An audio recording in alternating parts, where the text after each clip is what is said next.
The boy walked. Dust puffed under his sandals.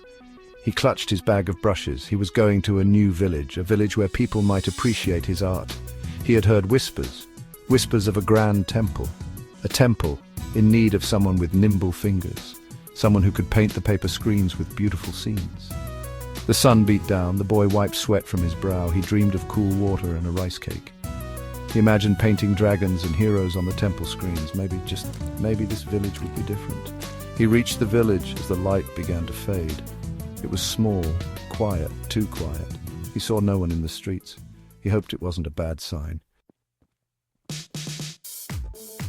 The temple loomed ahead. It was even bigger than he'd imagined.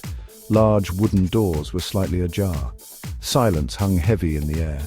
The courtyard was overgrown with weeds. Stone lanterns were cracked and covered in moss. It was as if no one had been there for years. Where were the priests? The worshippers? He cautiously pushed open the doors. The interior was dark and dusty. Cobwebs hung from the rafters. The air was stale and cold. The boy felt a shiver run down his spine. Something wasn't right. He called out, "Hello? Is anyone here?" Only silence answered him. He was alone. He explored the temple. Room after room was empty, except for one. He found a room filled with large wooden screens. They were covered in faded paintings, scenes of nature, animals, and mythical creatures. He ran his fingers over the smooth wood. An idea sparked in his mind. He opened his bag. He took out his brushes and inks. He would paint on these screens. He would fill this temple with life again. He worked until his hand ached. He painted scenes of playful cats, cats chasing butterflies, cats napping in sunbeams. He couldn't explain it, but he felt strangely drawn to these creatures, as if they held a power he didn't understand. He found a small alcove behind one of the screens. He curled up on the floor, exhausted but content. He would show the priests his work in the morning. Maybe, just maybe, they would let him stay.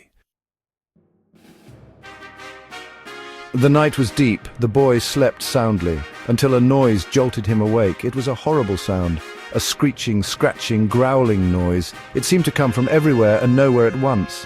He peeked out from behind the screen. He was too scared to make a sound. Whatever was making that noise, he didn't want to meet it. He huddled in the darkness, his heart pounding in his chest. Morning finally came. Sunlight streamed through the cracks in the walls. The boy cautiously emerged from his hiding place. He gasped.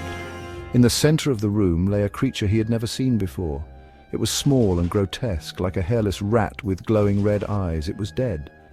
And then he saw it, one of the cats he had painted. It was no longer just ink on a screen. It was moving. It stretched, yawned, and then padded towards him. It rubbed against his leg, purring softly.